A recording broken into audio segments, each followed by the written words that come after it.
Se oli kesän kaunein viikko. Viikko Saimaalla.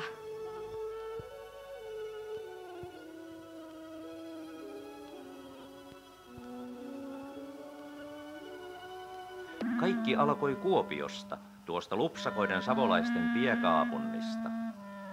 Tori on kaupungin sykkivä sydän ja kalakukkokauppa antaa sille oman erikoisleimansa.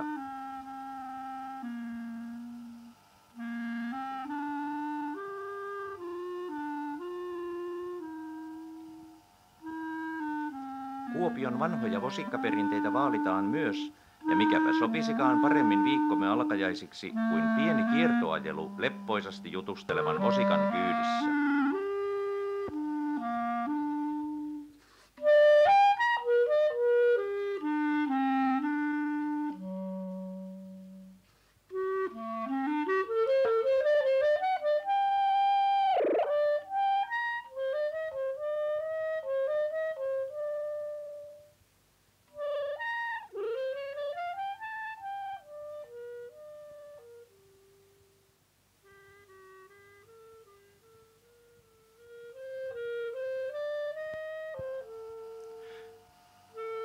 Mutta kiirehtikäämme jo laivarantaan.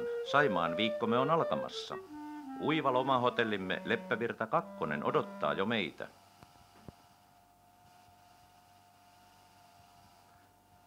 Nousemme laivaan ja pian olemme Kallavedellä. Kokka kohisten laivamme suuntaa aluksi matkansa kohti Vehmersalmea. Huolet heitettiin rannalle ja ensimmäisiä tuttavuuksia aletaan solmia kanssamatkustajien piirissä. Höyrylaivaromantiikka, joka on ihmeen rauhoittava lääke nykyajan kiireiselle ihmiselle.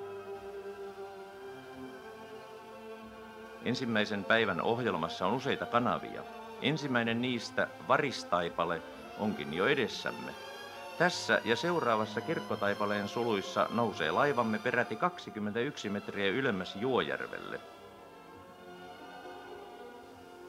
Viikon kestävä yhteinen laivaloma on alkanut. Loma Keinuvassa laivakodissa, joka tämän viikon aikana matkaa yli 1200 kilometriä Saimaan kauneimpia laivareittejä.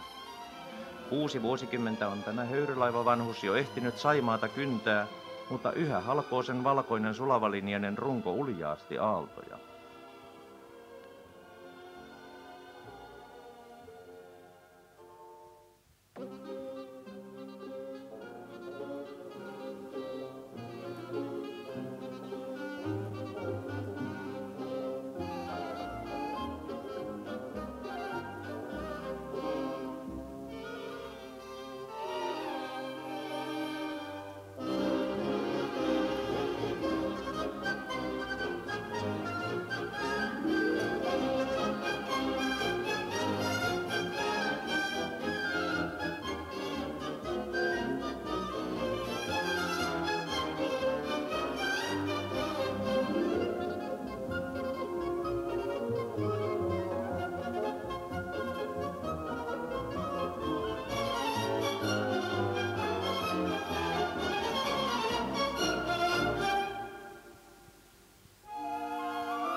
Seutujen reunustamalla Juojärvellä ja saavumme Papinniemen luostariin, jossa Valamon harvalukuiset iäkkäät munkit ovat meitä vastaanottamassa ja toivottavat tervetulleeksi katsomaan luostariaan.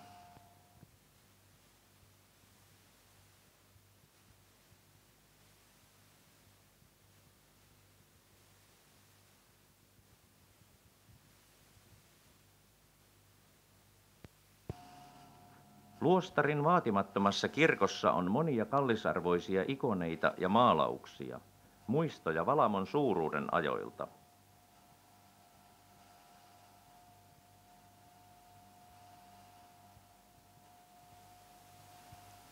Satapäinen munkkien joukko on harventunut muutamaan kymmeneen ja munkkien keski-ikä on 72 vuotta. Täällä he viettävät elämänsä ehtoota hartauden harjoituksissa ja luostarin välttämättömiä askareita suoritellen.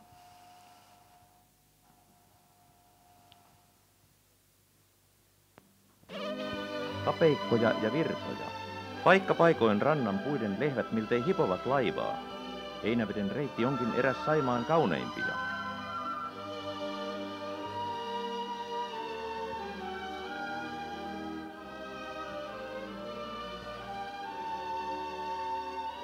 Yö vietettiin rauhaisessa Poukamassa ja aamulla on laivamme jo ehtinyt pitkälle yöpaikasta kohti väljempiä selkävesiä.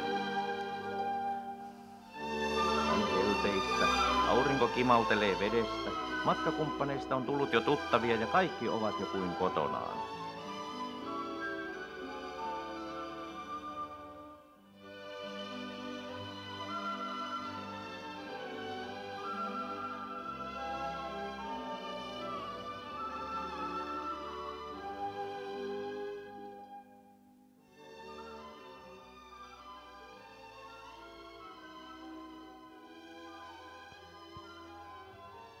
Pian olemme Joensuussa, jonne jäädään seuraavaan aamuun saakka.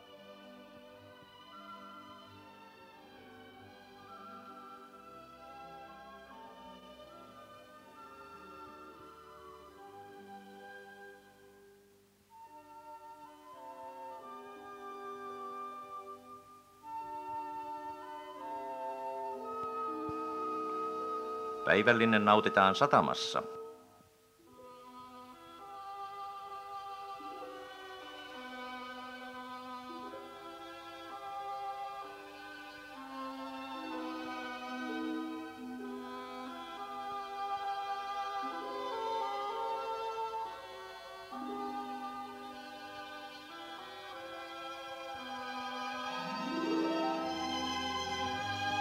Ja nyt lekotellaan iltapäivän auringossa.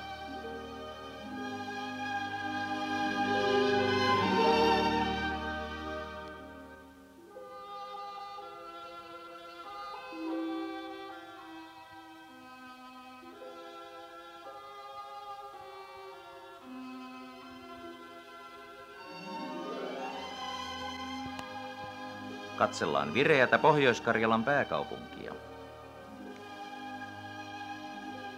Ja illansuussa kiidättävät bussit matkalaiset ihailemaan Kolin uljaita näkymiä ja auringonlaskua siellä.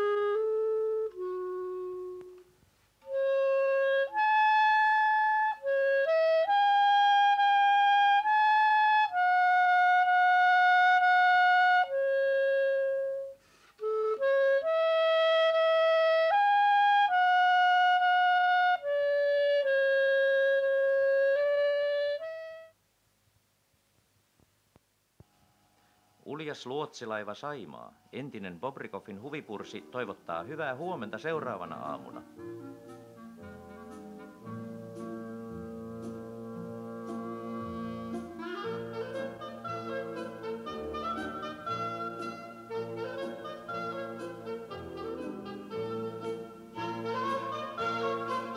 Iltapäiväksi on ehdittävä Savonlinnaan, niin ja illaksi Punkaharjulle, jossa Lomakylän kuuma sauna odottaa. Mutta eipä mennä vielä tapahtumien edelle.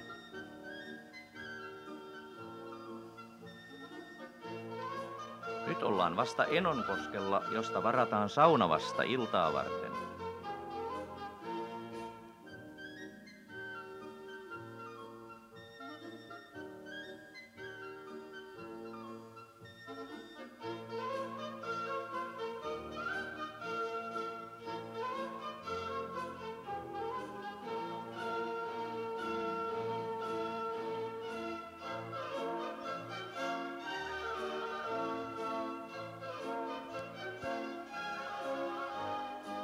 Tässä Markkukin on saanut omansa, tietenkin numeroa pienemmän.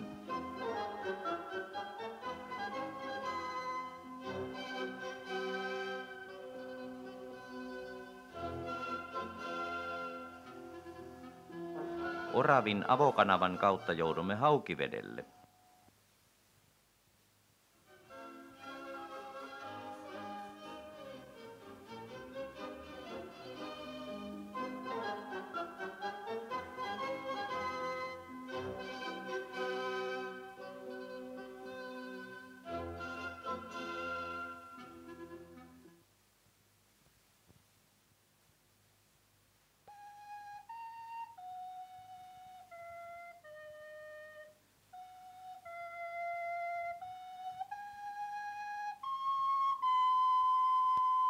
Hilpeiden nokkahuilun sävelten saattelemana saavumme Savonlinnaan, jota ei suotta sanota Saimaan helmeksi.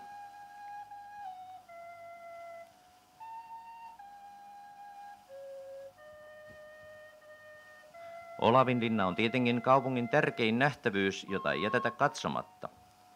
Venematka täpötäydessä veneessä Vuolaan virran yli jännittää vähän, mutta pian olemme perillä. Jos käytämme vähän mielikuvitustamme, näemme ehkä linnan pihalla elämää vuosisatojen takaa. Siinähän onkin itse Erik Akselin poika Tot, linnan perustaja.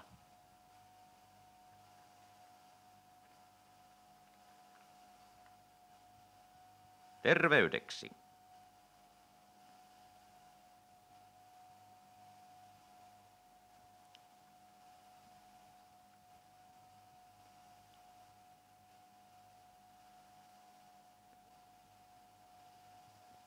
Vesien ympäröimää Savonlinnan kaupunkia kannattaisi katsella kauemminkin, mutta suuntaamme keulan kohti Punkaharjua.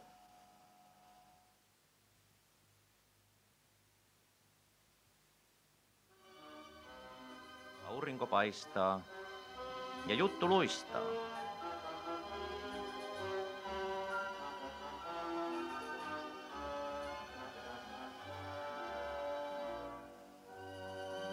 Amerikan suomalaisen Mr. Voutilan on vain niin vaikea ymmärtää, miksei kaikkia suomalaisia tyttöjä sovi sanoa akaksi.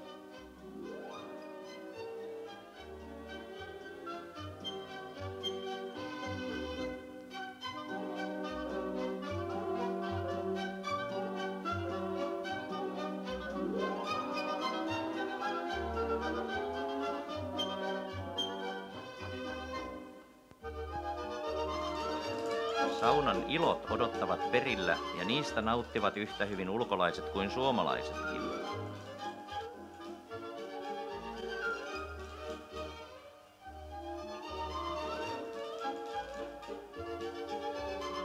Vesi värskyy, kesäilta on kauneimmillaan.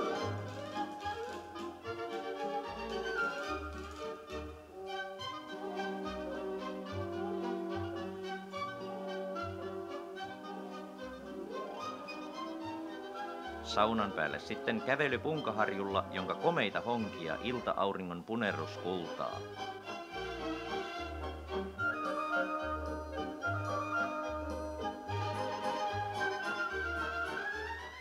Aamu tietää taas uusia maisemia, mutta aurinko kimmeltää vedessä yhtä leppeästi tänäänkin.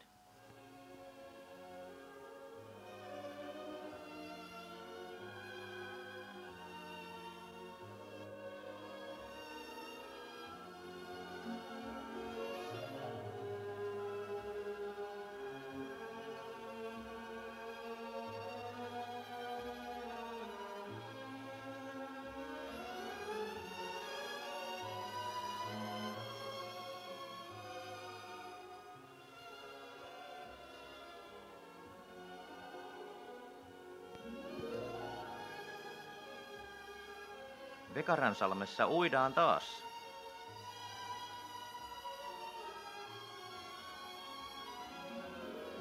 Tai paistatellaan muuten vain päivää.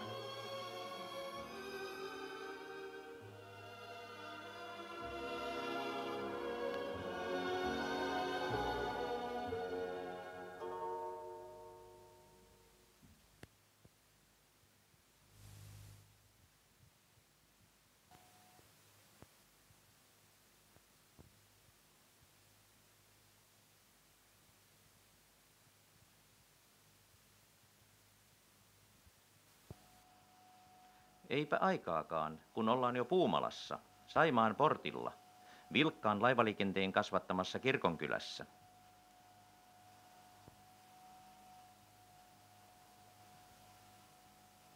Kirkon katsominen kuuluu ohjelmaan. Puumalan kirkko on kansanmiesten kätten työtä, valmistunut vuonna 1832.